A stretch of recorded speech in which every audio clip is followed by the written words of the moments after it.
आप सबका स्वागत है। अब आ ही गए हैं तो हमारे कहानी युग चैनल को सब्सक्राइब करें और बेल आइकन प्रेस करें ताकि आप रोज रोज कहानियों का मजा लें।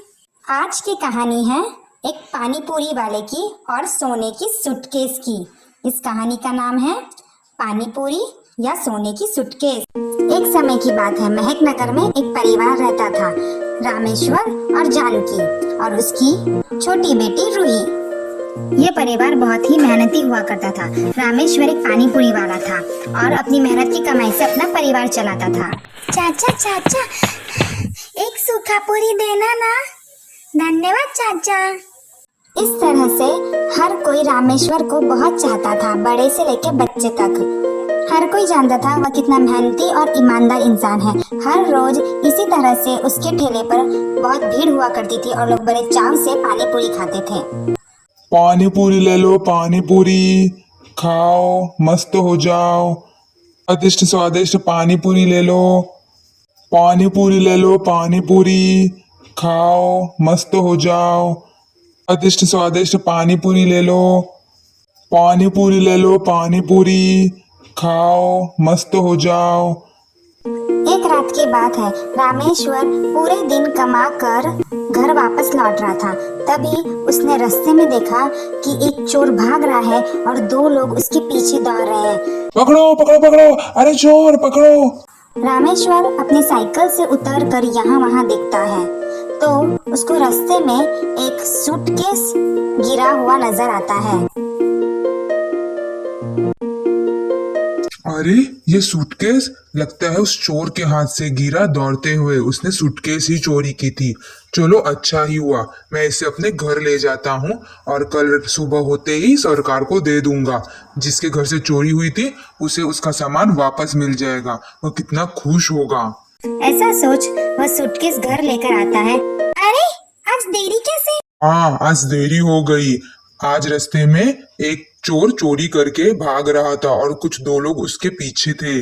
तभी लगता है चोर के हाथ से वो सूटकेस गिर गया जो मैं घर ले आया। कैसा सूटकेस? आप किसके बारे में बात कर रहे हैं? मुझे तो कुछ नहीं समझ रहा। अरे देखो वो सूटकेस जो मैं साथ लाया हूँ। तभी जानकी सूटकेस खोलकर देखती है और देखते ही वह दंग रह जाती है। अरे बाप रे, ये क्या है? मैंने तो जिंदगी में पहली बार इतना सोना देखा है। हाँ जानकी, बाप रे, कितना सोना चांदी चोरी करके भाग रहा था। अब क्या करें इसका? तुम क्या कहना चाहती हो जानकी? तुम्हारे मन में ये सवाल क्यों आया कि क्या करे इसका? मैं तो सोचा था कि हम इसे सरकार को दे देंगे कल सुबह होते ही। ठीक है, ऐसा ही करते हैं। नहीं नहीं, रुको, अभी मेरे मन में कुछ और आ रहा है। क्या आ रहा है? मैं क्या सोच रहा हूँ, घर आई लक्ष्मी थोड़ी टुकड़ाते हैं।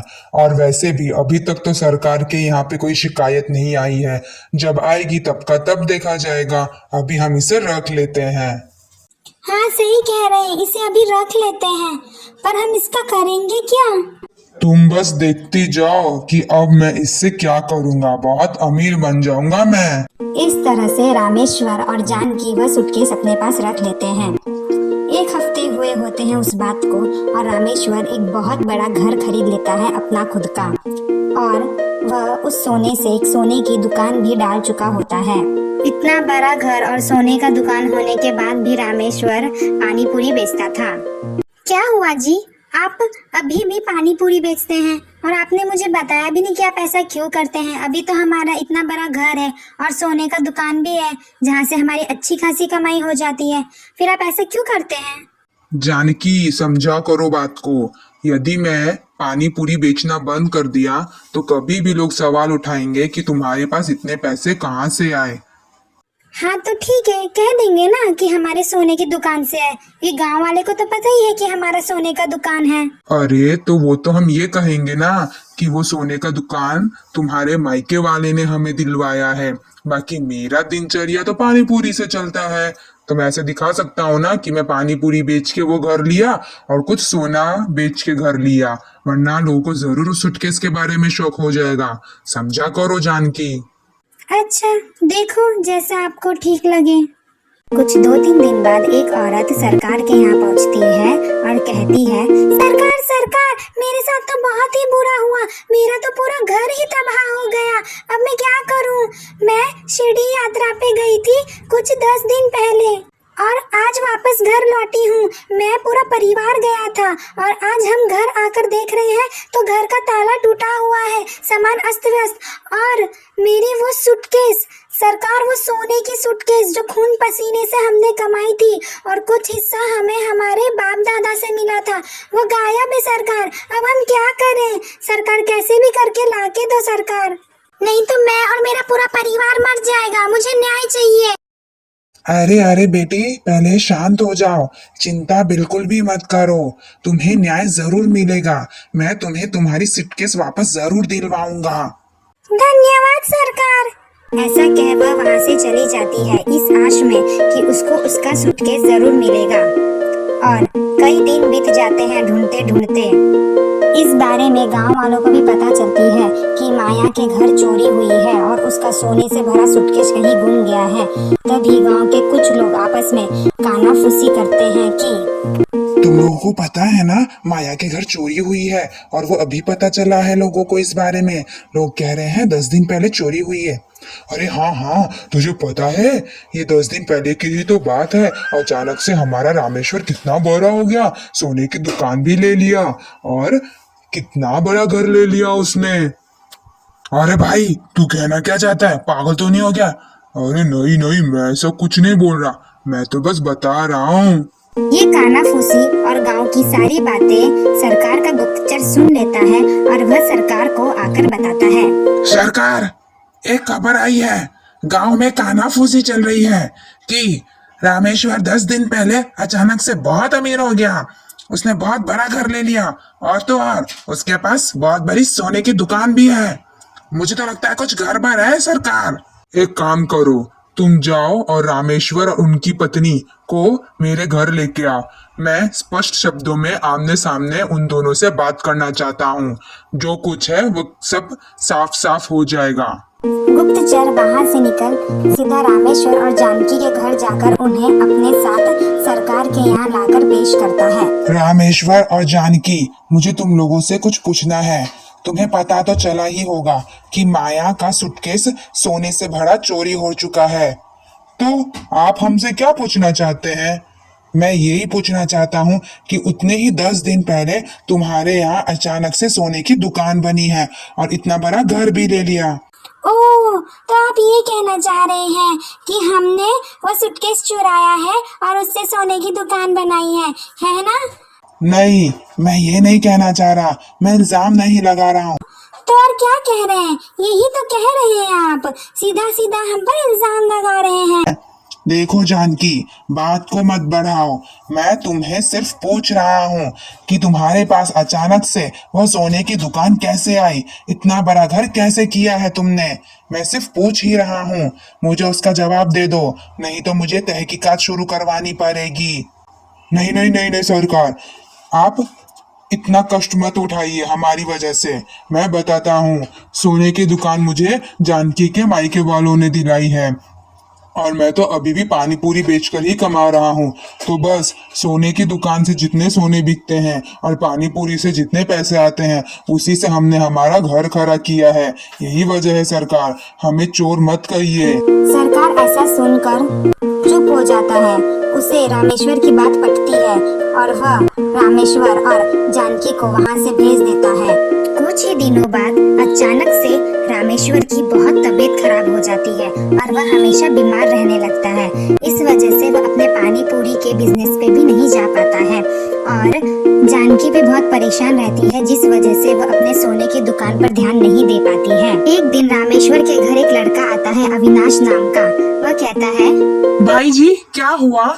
आजकल आप पानी पूरी का ठेला नहीं लगाते, मैं रोज इंतजार करता हूँ। आप ठीक तो है ना भाई जी? आप कौन है? मैंने आपको पहली बार देखा है और आपको मेरा घर कैसे पता चला? अरे मैं अविनाश, आपका अभी, रोज आपके ठेले पे पानी पूरी खाने आता हूँ और आपको अच्छे अच्छे टिप्स भी देता हूँ जिससे पूरी अच्छे से फूल सके। याद आया आपको? हाँ हाँ, याद आया।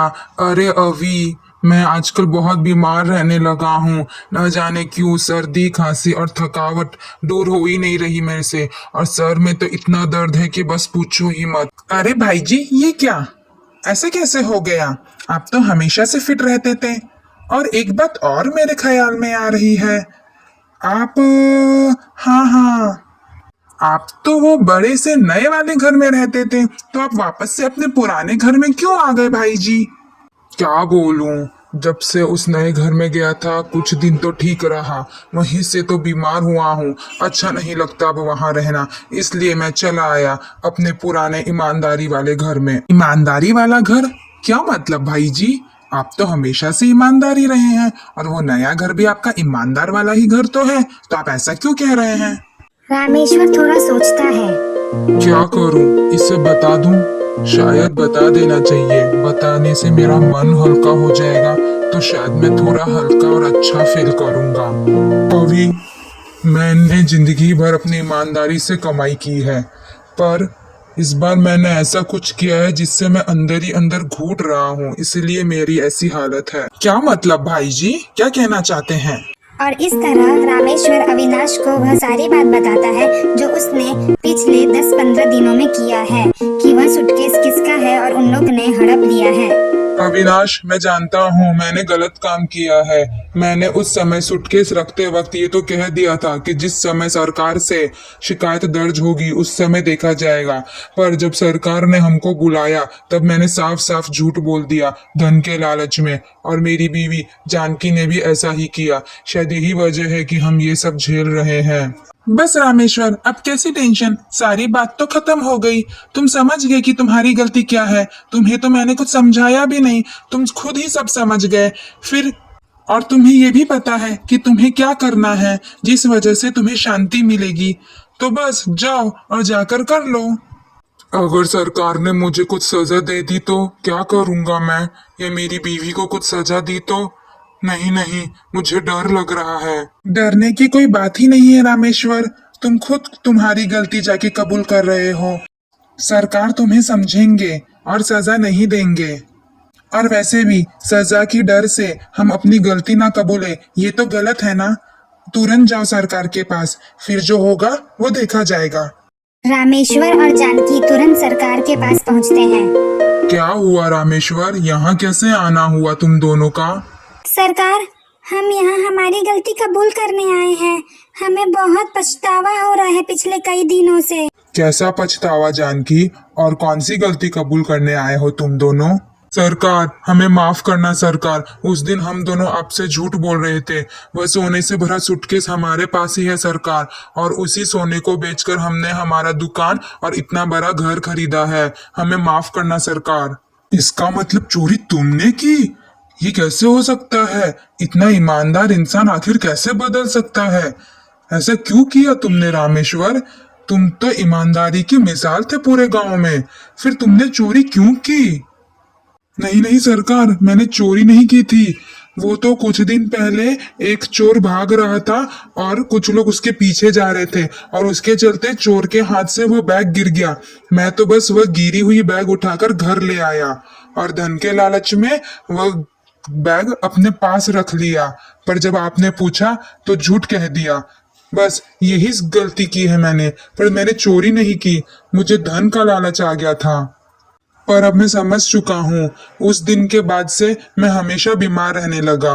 मेरा मन अंदर ही अंदर मुझे कचोट रहा था। मेरी ईमानदारी मुझे ये करने की इजाजत नहीं दे रही थी। बस इसीलिए सरकार आपके पास चला आया सारी बात बताने के लिए। मुझे माफ कर देना सरकार, मुझे सजा मत देना, मेरी बीवी को भी मत देना, मुझे माफ कर देना सरकार। सजा के तो लायक हो तुम दोनों, पर मैं तुम दोनों को सजा नहीं दूंगा। पता है क्यों? क्योंकि तुम दोनों खुद चल के आए मेरे पास अपनी गलती कबूल करने, यानी तुम दोनों को पछतावा हुआ है और एहसास भी है, तो मैं तुम दोनों को एक मौका और दूंगा। जाओ, जाके वह सोने से भरा सूटकेस ले आओ, और वह दुकान और घर दोनों बेच के वह पैसे दो जिस सोने को बेचकर तुमने वह घर और दुकान खरीदा था। जल्दी जाओ। रामेश्वर घर जाकर वह सोने से भरा सूटकेस ले आता है और सरकार के हवाले कर देता है। अगली बार ऐसा करना भी मत। तुम ईमानदार हो और हमेशा ईमानदार ही रहो, वही अच्छा लगता है। तुम जा सकते हो। रामेश्वर और जानकी वहाँ से चले जाते हैं। सरकार माया को बुलाकर उसका सूटकेस वापस कर देता है और माया बहुत खुश हो जाती है। आज की कहानी में हम सब ने क्या सीखा? हमेशा ईमानदार ही रहना चाहिए और जागे तब से सवेरा। अरे रुको रुको रुको, कहाँ जा रहे हो? बताते तो जाओ कि हमारी कहानी युग की कहानी आपको कैसी लगी, कमेंट करके जरूर बताना। और अच्छी लगी हो तो लाइक करें एंड शेयर करें। और अगर आप हमारे कहानी युग में नए हैं तो हमारे कहानी युग चैनल को सब्सक्राइब करें। Bye bye.